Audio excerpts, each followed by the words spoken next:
apóstolo Paulo, ele atentou para isso ao registrar lá em 1 Coríntios, capítulo 15, de 12 a 14, eu vou ler, ele fez essa afirmação. Ora, se prega que Cristo ressuscitou dentre os mortos, como dizem alguns dentre vós que não há ressurreição de mortos? E se não há ressurreição de mortos, também Cristo não ressuscitou. E se Cristo não ressuscitou, logo é vã a nossa pregação e também a nossa fé. O que Paulo está querendo dizer?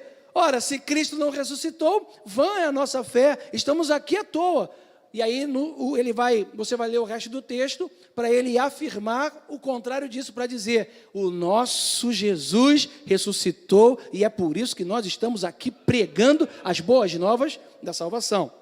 Então nessa série eu quero, como é a minha fase introdutória, nunca é, né? Geralmente é o Douglas, né? Mas nós vamos abordar 4 pontos, né? Em 4 domingos nós vamos falar sobre 4 questões diferentes. E eu vou já na introdução falar para você sobre o que nós vamos abordar em toda essa série. Nós vamos falar, hoje, eu vou falar sobre a substituição de Jesus e o cumprimento da justiça de Deus. Esse é o meu tema. O segundo tema vai ser a entrega de Jesus, a submissão e a sua agonia no Getsêmani.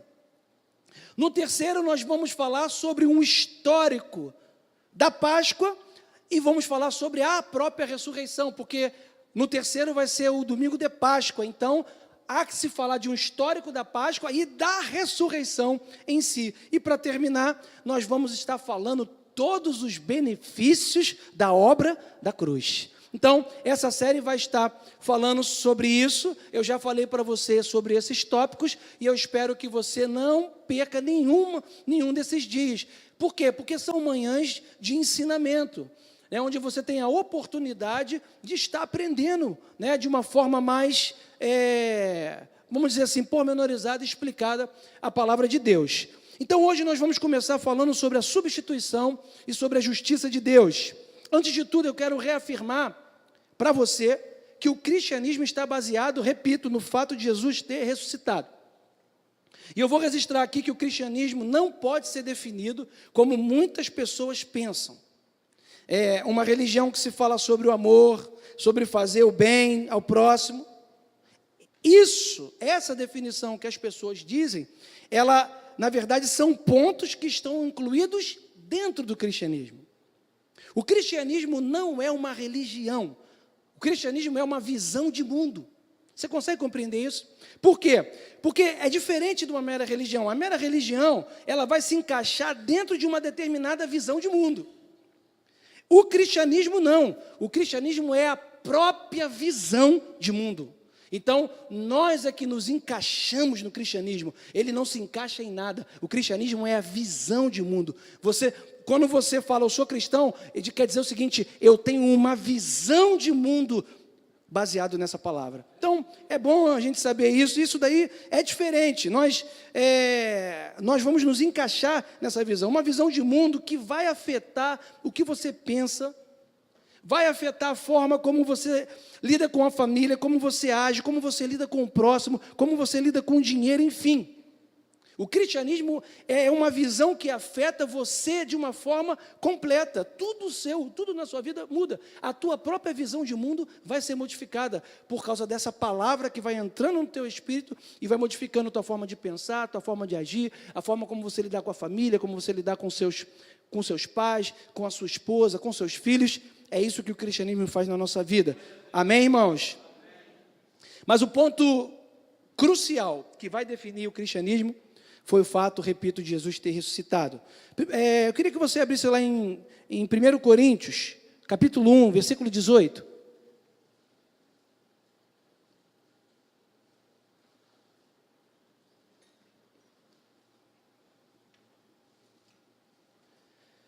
O apóstolo Paulo vai dizer, porque a palavra da cruz, a mensagem da cruz, ou palavra da cruz, ela é loucura para os que perecem.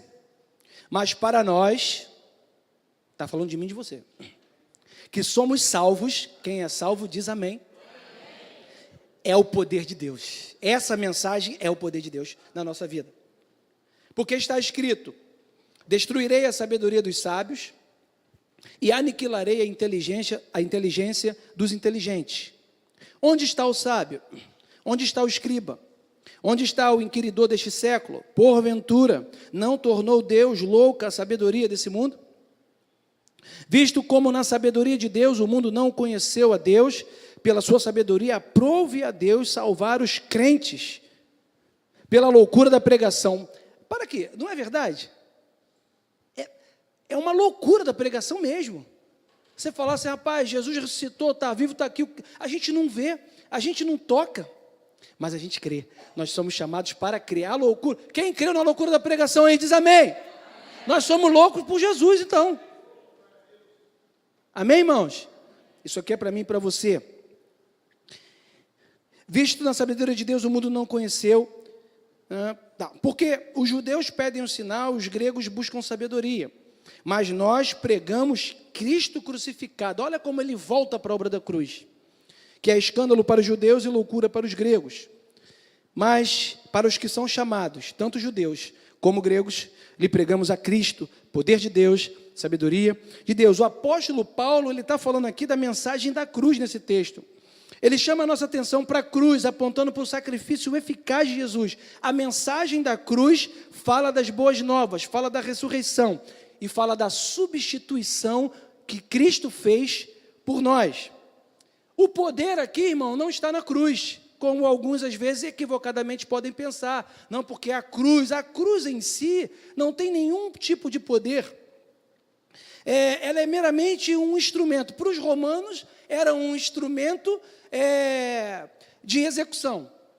E para os judeus, era um instrumento de escândalo a cruz. Então, a cruz por si só, sem a obra feita por Jesus na cruz, ela não é nada, né? Os romanos crucificavam as pessoas na cruz, e os judeus falavam que quem fosse crucificado numa cruz era maldito. Maldito aquele que for pendurado no madeiro. Mas o que eu quero dizer para você é que o importante não é a cruz, mas é a obra que foi feita na cruz. Aí está o poder, essa obra restauradora e substitutiva que Jesus fez. Quando nós olhamos nessa perspectiva, nós vamos entender que a mensagem da cruz é o poder de Deus na vida daquele que crê. Se você crê, a mensagem da cruz, a obra da cruz é um poder que te leva para frente, irmão. E essa distinção a gente tem que fazer, porque ela vai nos levar a conhecer essa verdade. E o conhecimento da verdade é que liberta. Outra coisa, a verdade por si só não liberta. A verdade não é a palavra? Não é a palavra?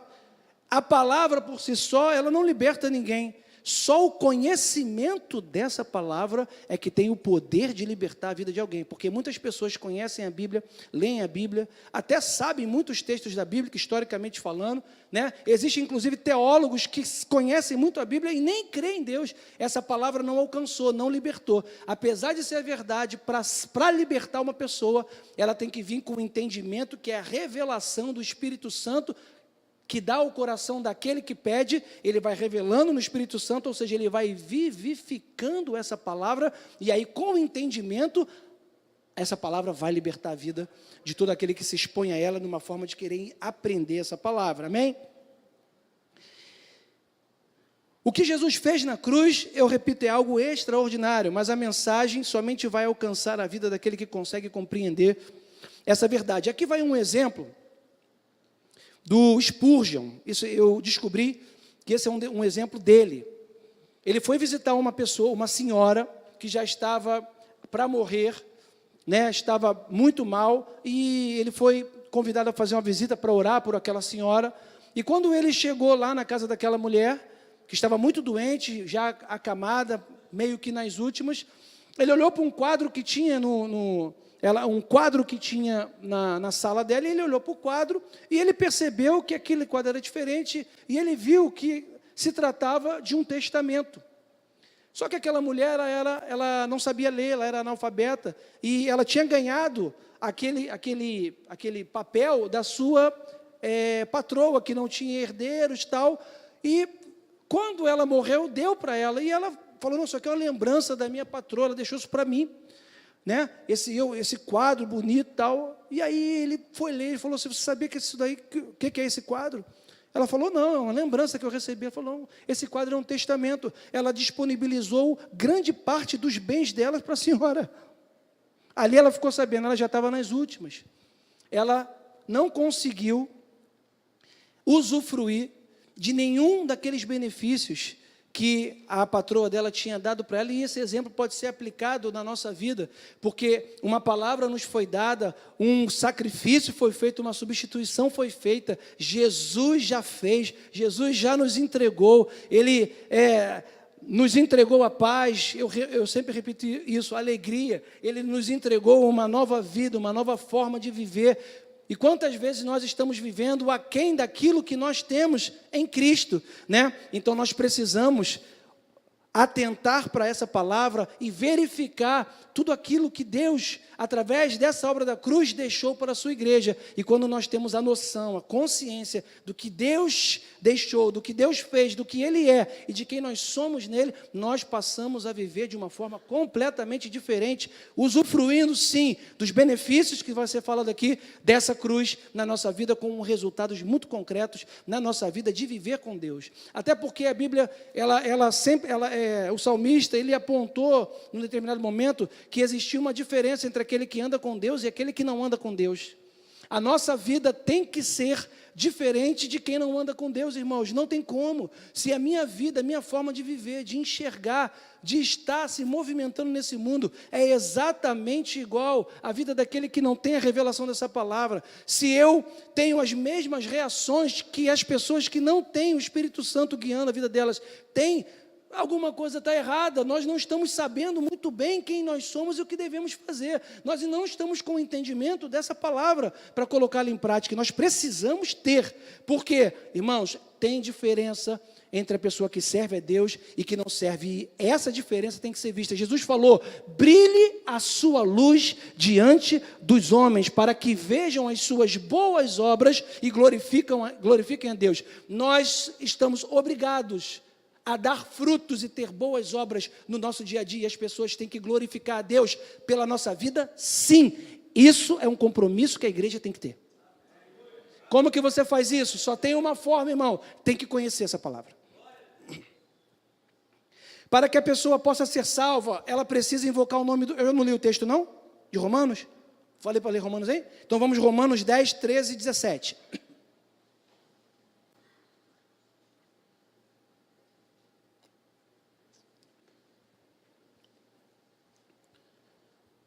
Porque todo aquele que invocar o nome do Senhor será salvo. Como, pois, invocarão aquele em que não creram? Como crerão naquele de quem não ouviram? E como ouvirão se não há quem pregue?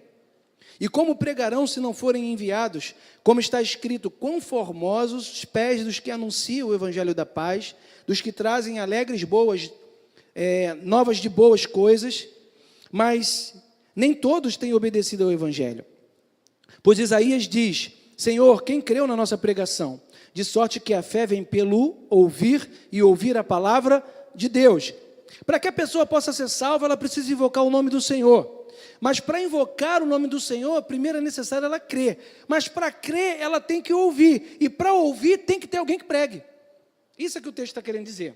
Resumindo, a pregação é a pregação que permite que a pessoa, ouvindo, possa exercer a fé, então invocar e desfrutar dos benefícios. Tudo começa a partir da mensagem da cruz. E no versículo 17, isso fica bem claro, que nós lemos aqui agora. Então, recapitulando, o poder não está na cruz, mas na obra que foi feita na cruz. Mas quando comunicada é o quê? Devidamente, através de uma mensagem que não apenas seja esclarecedora, mas que seja capaz de produzir fé no coração de quem ouve. A mensagem principal do apóstolo Paulo estava baseada na obra da cruz. Lá em 1 Coríntios 2:12, ele vai apontar de novo para a obra da cruz, ele vai dizer, porque nada propus saber entre vós, senão a Cristo e este crucificado. Olha ele de novo voltando para a obra da cruz, a mensagem da cruz. O foco da palavra de Deus está no fato de Jesus ter vindo ao mundo, se esvaziado, assumido a forma de servo, com o fim de se entregar por cada um de nós, para que essa mensagem se torne... a verdade, a pergunta é a seguinte: por que essa mensagem se torna tão poderosa e significativa? Por quê? Nós precisamos entender que ela tem uma declaração no reino espiritual, e aí eu vou entrar onde eu quero falar, que se chama substituição. É especificamente isso que eu vou falar aqui agora para você. A obra da cruz tem que ser entendida como um ato de substituição. Cristo foi julgado no nosso lugar, e o fato de Jesus ter sido entregue, ter se colocado no nosso lugar, a teologia vai chamar isso de sacrifício vicário. Foi o sacrifício vicário de Jesus, de se entregar, de ser substituído por mim e por você. Isaías 53, 4, nós vamos ler aqui, abre aí, 53, 4. E isso daqui, nesse texto que nós, inclusive, engraçado que é o texto que foi a base da nossa série do mês passado. Não é o base, é 61, né? Mas ele conjuga, não é a base, mas está muito intimamente ligado. E ele vai dizer assim: verdadeiramente, ele tomou sobre si as nossas enfermidades, substituição. E as nossas dores levou sobre si, substituição. E nós o reputávamos por aflito, ferido de Deus e oprimido, mas ele foi ferido por causa das nossas transgressões, substituição. Moído por causa das nossas iniquidades, a substituição. O castigo que nos traz a paz estava sobre ele, e pelas suas pisaduras fomos sarados, curados. Todos nós andávamos desgarrados como ovelhas, cada um se desviava pelo seu caminho, mas o Senhor fez cair sobre ele a iniquidade de todos nós.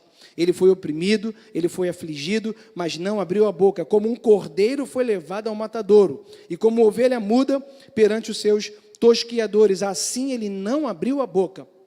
Irmãos, quando nós lemos o livro de Atos, no capítulo 8, lá vai estar escrito um acontecimento que é do conhecimento, pelo menos da maioria, eu acredito aqui, que é o texto quando o eunuco está lendo as escrituras na sua carruagem lá, e Deus pega Filipe de um lugar e transporta ele para um outro, e ele, de repente, escuta, né, vai estar do lado do etíope, ele está lendo, e Filipe fala: o que você está lendo aí? Quem conhece esse texto? Aí tem uma curiosidade para saber, mas como que Filipe percebeu que ele estava lendo o livro de Isaías? É porque os judeus têm o costume de estudar a palavra de Deus, e quando eles leem a Torá, quando eles leem sempre em voz alta. A leitura é feita em voz alta, por isso essa percepção. Então, Filipe, você entende o que você lê? Aí ele: como que eu vou entender se não há quem me explique? Olha o que nós lemos. A pessoa pode pegar a Bíblia, ler em casa assim, mas por que você precisa estar na casa de Deus? É por isso, porque nós vamos aprendendo, por que a Bíblia diz que a uns ele constituiu mestres, apóstolos, evangelistas, para o quê? Para a edificação do corpo, para que todos cheguem ao pleno conhecimento e ao crescimento do conhecimento. E ele fala: não tem quem me explique isso. E aí, diz então, o texto que ele estava lendo era exatamente esse texto de Isaías que nós lemos agora. Quem creu em nossa pregação? E aí Filipe sobe com ele, senta e diz que ele vai explicando desde o início, do Gênesis até a ressurreição de Jesus. Quando a carruagem para, o homem fala: rapaz, eu creio nesse Cristo. Por quê? Porque alguém pregou, e ele abriu o coração, ele entregou, ele ouviu, foi gerada a fé no coração. Quando ele acabou que a carruagem parou, eles desceram, o cara falou assim: rapaz, eu creio, eu quero Cristo. Tem uma poça d'água aqui, o que me impede de ser batizado? É ele: nada, seja batizado em nome de Jesus. Nova criatura. A mensagem da cruz, a obra da cruz faz isso. Amém, gente? A Bíblia revela que esse texto que nós lemos agora, ele estava direcionado para Cristo. E é possível a gente perceber que ele iria pagar a nossa dívida. O texto fala: ele vai pagar a tua dívida. Quem está endividado diz amém. Eita, é muita gente endividada.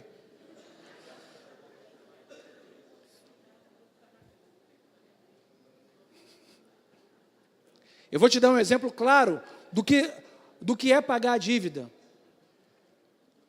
Quem está com uma dívida assim, pastor, estou com dívida, mas está controlada. Vai dar, vai dar. Quem fala, pastor, está descontrolado, muito descontrolado. Quem fala, pastor, não tem como, eu já desisti, estou sentado, só estou orando, falando, Senhor, tem misericórdia, deixa passar os 5 anos. Se tu está nessa situação de deixa passar os 5 anos, tu imagina que alguém vem para você e fala assim, quem é que está nessa situação? Pastor, eu estou caminhando nessa, vai, mas quem é? Ninguém, graças a Deus, ninguém? Não. Quem está mais ou menos, mas está endividado, levanta a mão. Tá, imagina que no final do culto, o Alexandre levanta, vai até você, o Alexandre aqui, nosso diabo, ele viu que você está endividado e fala assim, Deus falou comigo que eu vou pagar tudo, quanto você deve? Eu estou devendo uns 35 mil. 35 mil já dá um jeito aqui na minha vida, acerto tudo. Aí ele pega o cheque e fala assim, Deus falou comigo, estou pagando a tua dívida.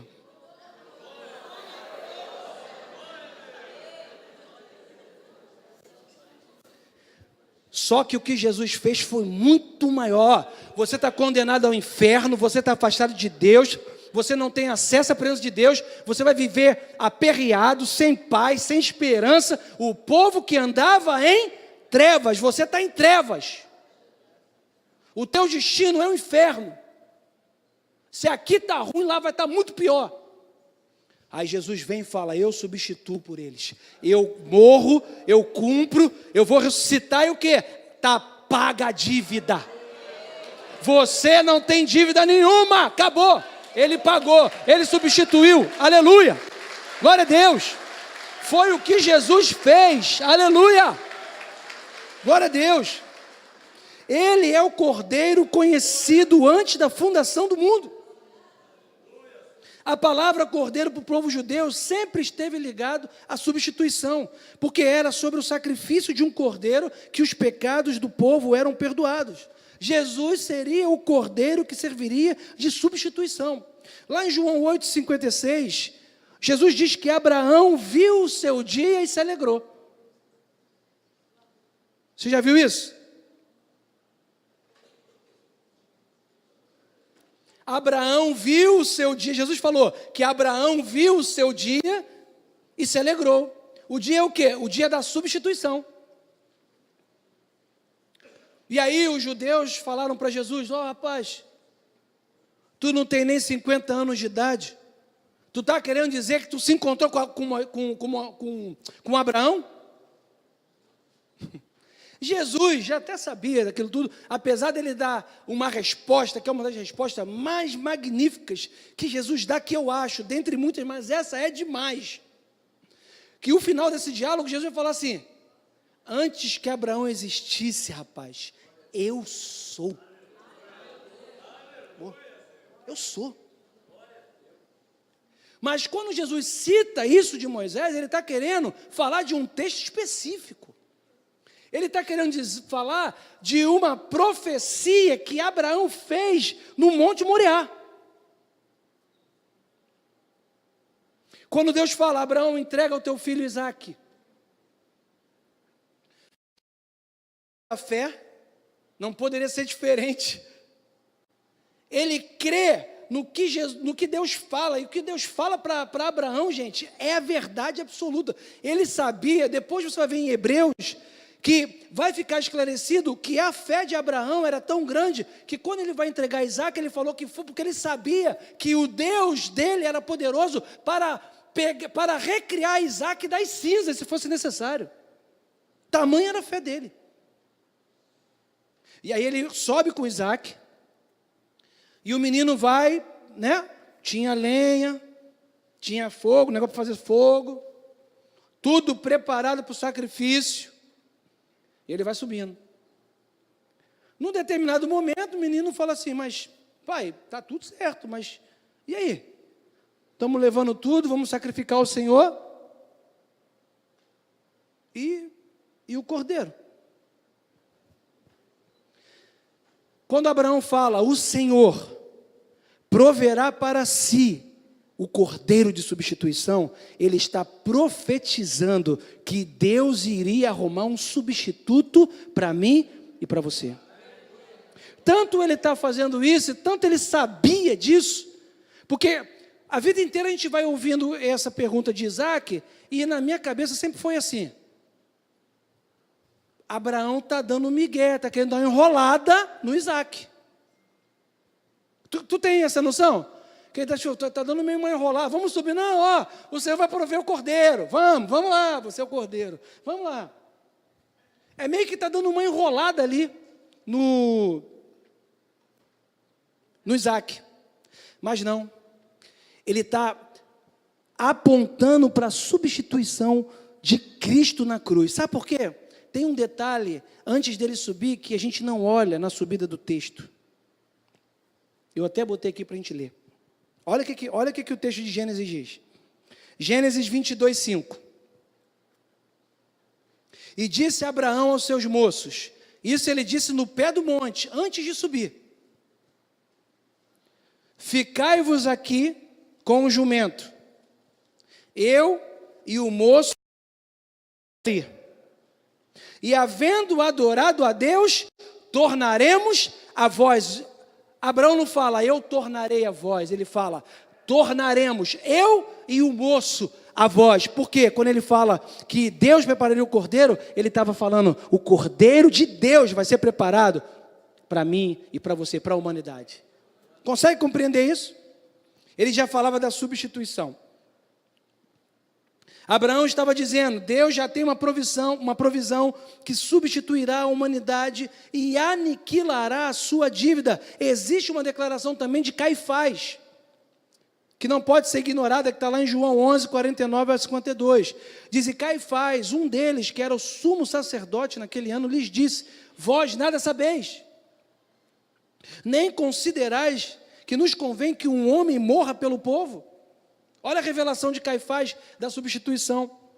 E que não pereça toda a nação. Ora, ele não disse isso de si mesmo, mas, sendo o sumo sacerdote naquele ano, profetizou que Jesus devia morrer pela nação, e não somente pela nação, mas também para reunir em um corpo os filhos de Deus que estavam dispersos. A palavra de Deus fala o tempo inteiro dessa substituição por nós, e isso nos poupou de sofrer o castigo que nós merecíamos, nos trouxe muitos benefícios.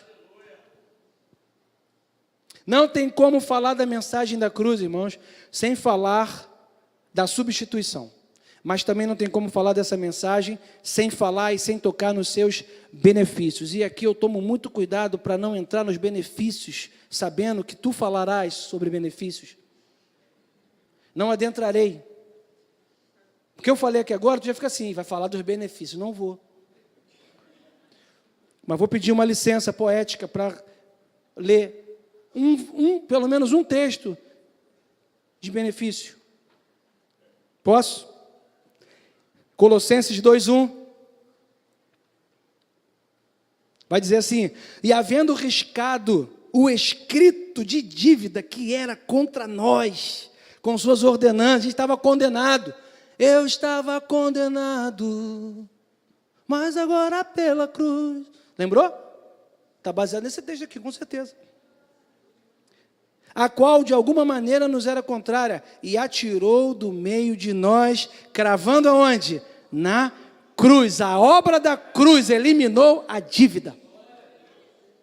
A substituição foi eficaz, e a obra da cruz foi completa. Está em vigor todos os seus benefícios. Tá certo, gente? Conseguiu entender essa substituição? Por que foi substituído? Porque não era possível a nenhum de nós pagar essa dívida. A justificação somente se daria do homem com um cumprimento integral do quê? Lembram? Da lei. A humanidade só poderia estar livre dessa dívida. Quem deixou essa dívida para a humanidade? Quem? Pelo pecado de um só homem, entrou o quê? O pecado no mundo. Pela ação de um só homem, entrou o pecado no mundo. Adão pecou, morreu espiritualmente, e essa morte, ela vem nos acompanhando como uma herança. Nós já nascemos com uma dívida. Nós já nascemos devendo. Nós já nascemos sem Deus no mundo. É uma dívida, é uma herança humana. E aí, por isso Jesus teve que vir. Porque para ser justificado dessa dívida, desse pecado, só alguém vindo, cumprindo completamente a lei que foi estabelecida pelo próprio Deus, e se cumprisse sem pecado, estaria justificado. Aí você pergunta assim, mas Deus não é tão poderoso? Deus podia ter feito um negócio mais simples. Ele fazia assim, acabou o mundo, acabou, não, isso deu errado. Ele não falou, haja luz e houve luz. Ele não falou, firmamento, e houve firmamento. Ele não falou, animais selvagens, do meio não houve. Ele não separou, com a palavra ele não falou, separem terra, não foi isso? Ele não poderia falar, acaba a terra, acabou. Não tem mais nada aqui, acabou. Tudo no breu, nada. Mas ele não fez isso. Sabe por que ele não fez isso? É por isso que eu vou entrar agora no outro tema que é o meu, que é a justiça de Deus. O que é a justiça? É porque Deus tem uma palavra. Você vai linkar a Bíblia e vai dizer que Deus tem uma palavra e Ele vela para cumprir a sua própria palavra. A palavra que sai da boca de Deus não voltará para mim vazia, mas cumprirá aquilo que me apraz. Você vai perceber que aquele que fez a promessa é fiel. É um Deus que estabelece e que cumpre. Então, se Ele estabeleceu que só pela lei seria justificado o homem, não tinha como ter a salvação humana se não viesse alguém para poder fazer isso. O que Ele faz? O próprio filho dele fala, não tem jeito.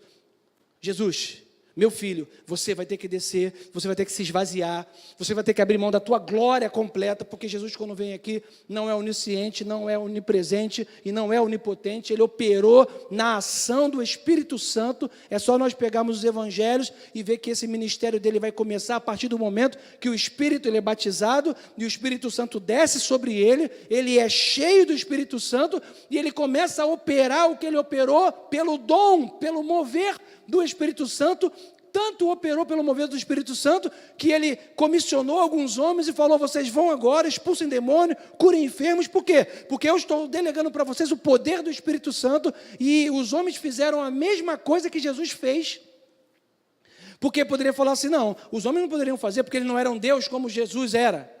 Não, é para exemplificar, dizer que ele operava pelo poder do Espírito Santo, e ele falou, essas obras que eu estou fazendo, vocês vão fazer e mais, obras maiores do que eu estou fazendo. Por quê? Porque o Consolador virá, o Espírito Santo vai habitar em vocês, e pelo Espírito Santo, pelo mover do Espírito Santo, vocês vão fazer a mesma coisa. Então, Jesus vem e se esvazia da sua glória. A Bíblia diz que ele se esvaziou, e ele teve que aprender a submissão e a obediência, até a morte de cruz.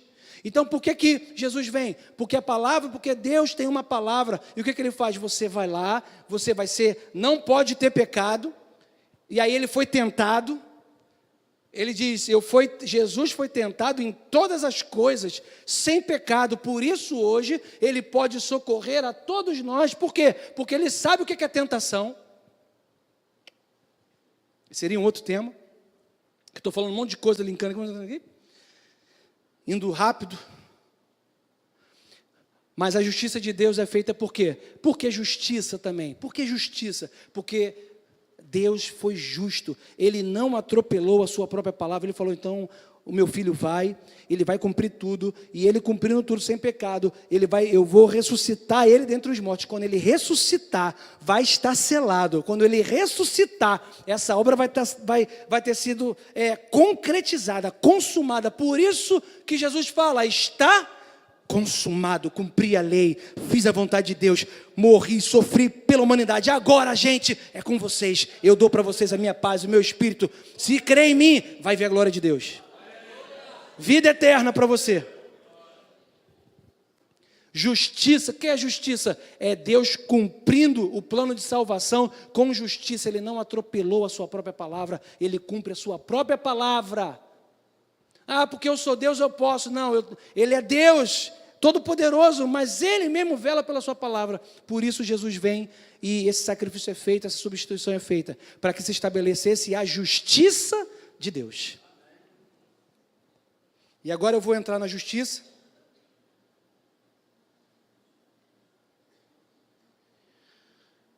Caramba, rapaz, estou falando rápido, não estou, irmão? É porque eu estou querendo correr para não conseguir, para conseguir dar tudo. O que foi a justiça? O entendimento correto, eu sempre falei isso, da justiça de Deus, vai trazer consigo uma chave capaz de abrir portas, para que os benefícios oriundos dessa substituição concretizem na nossa vida. Nossa fé está firmada nessa justiça. 2 Coríntios 5:21 diz, aquele que não conheceu o pecado, quem não conheceu o pecado? Jesus, o fez pecado e se fez pecado por nós, para que nele fôssemos feito o quê? Justiça de Deus. A justiça é o ato soberano, onde Deus vai declarar justo o pecador. É um presente, é um dom gratuito de perdão, concedido pela graça, através do sacrifício de Jesus da cruz, na vida de todo aquele que invocar o seu nome e que crê. Essa justiça me dá o direito, me dá uma habilidade de me apresentar sem culpa. Deixa eu falar aqui sobre essa palavra direito, mal interpretada muitas vezes. Você fala assim, mas eu tenho o direito, é verdade, é bíblico. Porque muitas pessoas acham que, quando você fala assim, mas eu tenho, Senhor, eu tenho esse direito, acham que você está ferindo a Deus, ou que você está querendo manipular Deus, não tem nada a ver com isso. Isso tem a ver com o entendimento muito correto da palavra de Deus. Vamos ler. Hebreus 10:19. Portanto, meus irmãos, olha o que o escritor do livro de Hebreus, irmão, eu sei que tem um monte de corrente contra, tudo contra, tem estudo contra, mas vou dizer para você, eu, Glaucio, tá?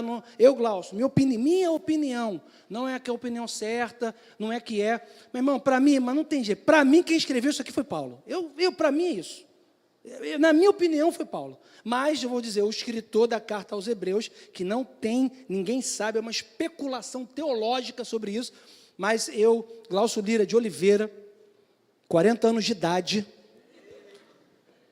vou dizer para você que eu acredito que foi Paulo. Acabou, falei mesmo. Tinha tanta vontade de falar isso. Nossa, que grande coisa, né?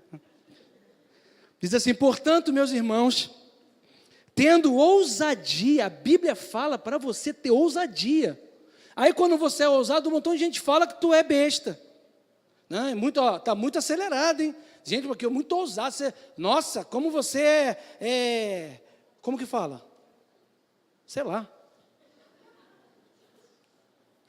Ele fala, tenha ousadia para entrar no santuário pelo sangue de Jesus, pela obra da cruz, porque Ele abriu um novo, um vivo caminho, que Ele nos abriu por meio do véu, isso é pela sua carne, e tendo um grande sacerdote sobre a casa de Deus, aproximemo-nos com um coração sincero, em plena certeza de fé, tendo o coração purificado da má consciência, o corpo lavado com água pura, guardemos firme a nossa confissão, sem vacilar, pois quem fez a promessa é fiel. Eu vou para João 1,12, isso aqui, irmãos, é Jesus falando. Contudo, aos que o receberam, quem recebeu Jesus? Aos que creram em seu nome, sou eu. Deu-lhes o quê? O poder, tradução de direito, tem na NVI, é direito. Deu-lhes o direito. Tem alguma dúvida aqui, irmão?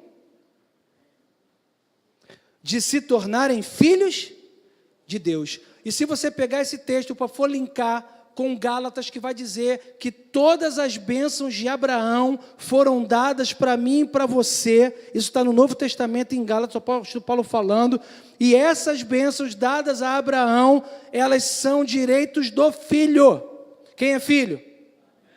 Nós temos o direito de entrar no Santo dos Santos pelo vivo caminho. Por que você tem que usar isso, muitas vezes até falar? Porque o mundo espiritual quer te impedir de entrar no Santo Santo. O diabo, as sugestões, querem te impedir. Falar, você não pode. Ah, quem é você? Ah, olha, que agora está levantando a mão. Brigou ontem com o teu marido. Antes de vir para a igreja, brigou com o teu marido. Agora está aqui levantando a mão. Quem brigou com o marido diz amém.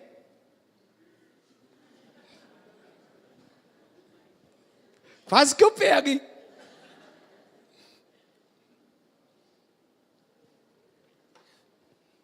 Aí fica nessa sugestão. É por isso que eu tenho pregado aqui, nós temos pregado, você precisa conhecer o seu direito em Cristo. Porque quando você conhece o seu direito, o que você fala? Opa, que é isso? Confusão dentro da minha casa? Não. Eu tenho o direito que Deus me deu de paz.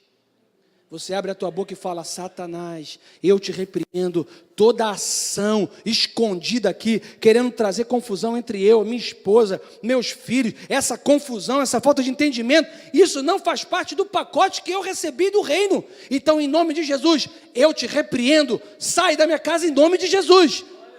Quem faz isso? Quem conhece o seu direito. O que a justiça de Deus traz para a gente um direito. Entender a justiça é ter plena consciência em saber quem realmente eu sou aos olhos de Deus. É receber de volta a natureza de Adão. É receber Zoe, a vida de Deus. É saber que agora eu tenho o direito de viver com plena saúde, com plena paz, cheio do Espírito Santo e cheio de alegria. É a liberdade de permanecer na presença de Deus, sem nenhuma culpa. O cristão que não tem essa consciência está sempre com dúvidas. O cristão que não tem essa consciência está sempre inconstante, está sempre inseguro. Vive de forma insegura. Ai meu Deus, será? Não, quem conhece a justiça, o amor, sabe, Ele me ama, Ele está comigo, eu estou nele. Agora, obviamente, irmão, abre aspas aqui, tem que estar na videira. Todos esses direitos vão ser acompanhados de obrigações espirituais. Tem que também falar isso. Porque a gente fala do direito aqui, aí o pessoal diz, não, eu tenho direito, aleluia. Estou traindo a mulher, estou falando palavrão o tempo todo, falando mal dos outros, passando cheque sem fundo, com gato net, brigando com tudo que é vizinho, mas eu tenho direito porque eu sou filho de Deus. Está entendendo errado. Crente passa cheque sem fundo, irmão? Pior que passa. Esse é que é o problema. Crente arruma confusão lá na avenida. Arruma ou não? Pior que arruma. Crente dorme no metrô fingindo que a velhinha não está na frente dele. Dorme ou não? Pior que dorme. Finge que dorme.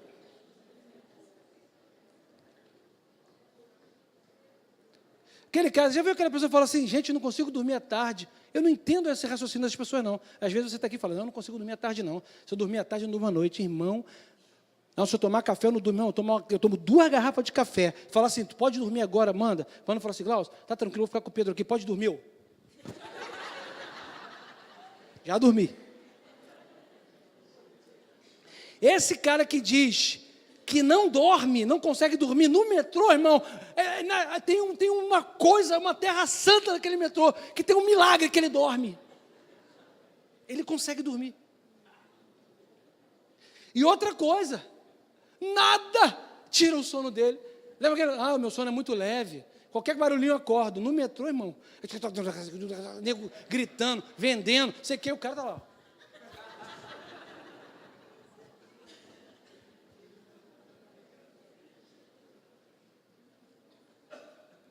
Quem merece a justiça? Ninguém merece a justiça. Mas Jesus fez isso por nós. Ele diz, a minha vida ninguém toma, eu a entrego. Ele nos amou primeiro. Romanos 6,14 diz: pois o pecado não os dominará, porque vocês não estão debaixo da lei, mas sim da graça.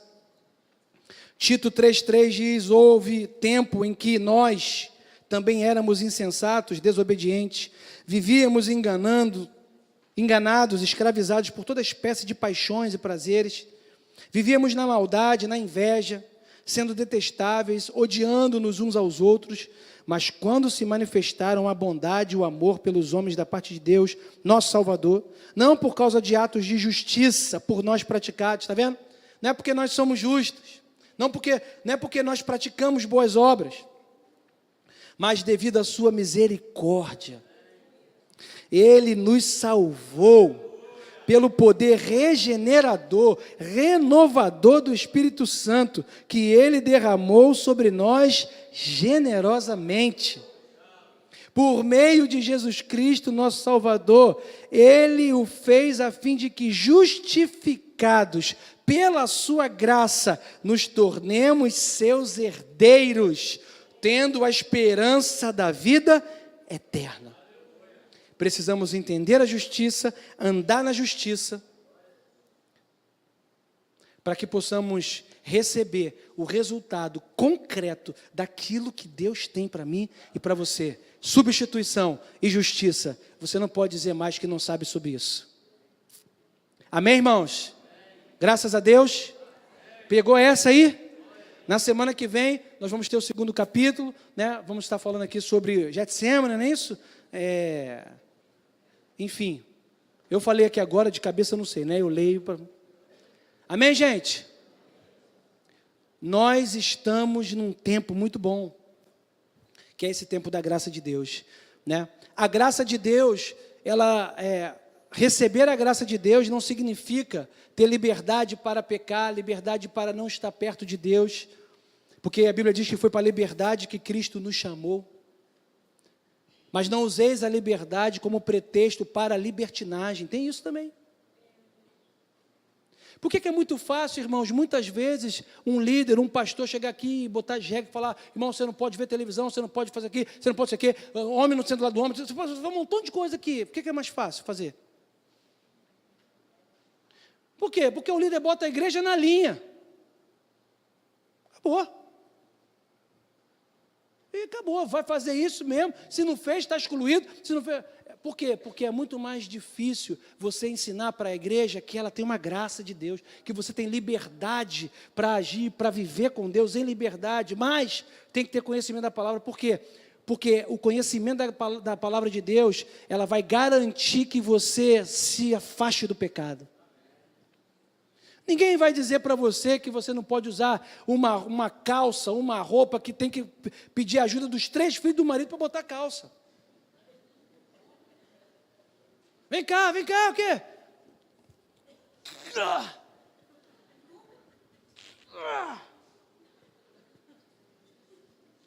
Né? Você tem o Espírito Santo. Muito legal, eu vou pregar sobre isso aqui na igreja, estou decidido. Eu vou pregar sobre o texto de Coríntios, onde o apóstolo Paulo fala, o texto é o seguinte: a sensualidade é condenada. Crente não pode ser sensual. Ouça isso, porque no Facebook tem muita gente dessa igreja, muito sensual. Não é de outra igreja não, estou falando da igreja onde eu sou pastor. Está no meio de vocês, e eu vejo. Não tem nada a ver com isso, a vida é sua. Mas toma cuidado, porque você pode não estar deixando a sua luz brilhar por causa do seu Facebook e do seu Instagram. Toma cuidado. Por que você bota no Instagram uma foto assim, com um decote desse tamanho, com tudo aparecendo? Por que vem para a igreja com um decote desse tamanho? Só para o irmão não prestar atenção no culto, né? Irmão vem para adorar a Deus, não consegue, irmão. O irmão está sentado no banco aqui atrás, aí a irmã está com aquela calça arrochada. O cara não sabe se adora a Deus ou...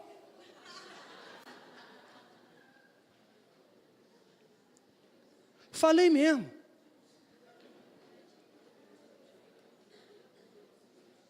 Quem tem ouvido? Ouça o que o Espírito diz à igreja. Porque nós temos que olhar para nós mesmos, irmãos. Pelo amor de Deus, tu não tem espelho em casa, não? Olha para o espelho, pô. Antes de sair, olha para o espelho e fala assim: Espírito Santo, tá bom? Agora, abre o ouvido para ver o que ele vai dizer, né? E obedece. Irmão, é um negócio que não tem nada a ver com o script aqui do negócio, mas eu estou falando assim, não é mas é porque isso atrapalha a nossa vida espiritual. Isso atrapalha a confiança que as pessoas têm quando nós vamos falar de Jesus para elas. Eu acho que isso atrapalha um pouco. Tira um pouco o crédito. Sabe, irmãos? Irmão, na boa, pode discordar, mas estou falando alguma besteira aqui? Estou falando besteira aqui? Estou falando alguma coisa que não tem nada a ver? Não. Você também não percebe isso, não, irmão? Só eu que tenho essa percepção. Não é? Isso não é para chamar atenção, não, cara, é porque eu sou pastor. E eu tenho um compromisso aqui, Deus me chamou para uma coisa, eu tenho que guiar as ovelhas. Se eu não falar para você uma verdade que precisa ser vista e consertada, ponderada, você nunca vai ter oportunidade de aprender, mudar. Entendeu? Vai fazer bem para você. Vai fazer bem para o corpo. Quer falar assim, olha lá. Ó o crente. Todo mundo rindo da tua cara, irmão. Ó o crente aí, caramba, hein? Pô. Imagina se não fosse, hein? Eu não quero ouvir isso. Eu não quero. Né? Se você acha que não tem nenhum problema. Amém, gente? Repete comigo. Eu amo o meu pastor.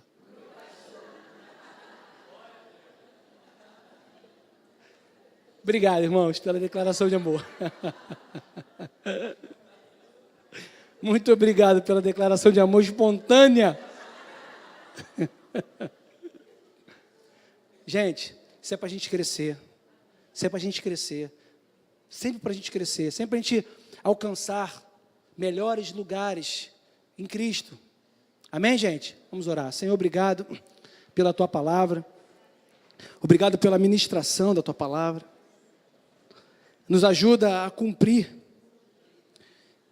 Que essa ação do Teu Espírito Santo no nosso homem interior possa fazer com que sejamos homens e mulheres, segundo o Teu coração, que possamos na prática, na íntegra, cumprir o que Jesus nos orientou. Ele disse que brilhe a sua luz diante dos homens, que a nossa luz possa brilhar, que o nosso entendimento da justiça venha a ser um bom entendimento, e que nós possamos viver esses resultados de andar contigo, em nome de Jesus. Amém.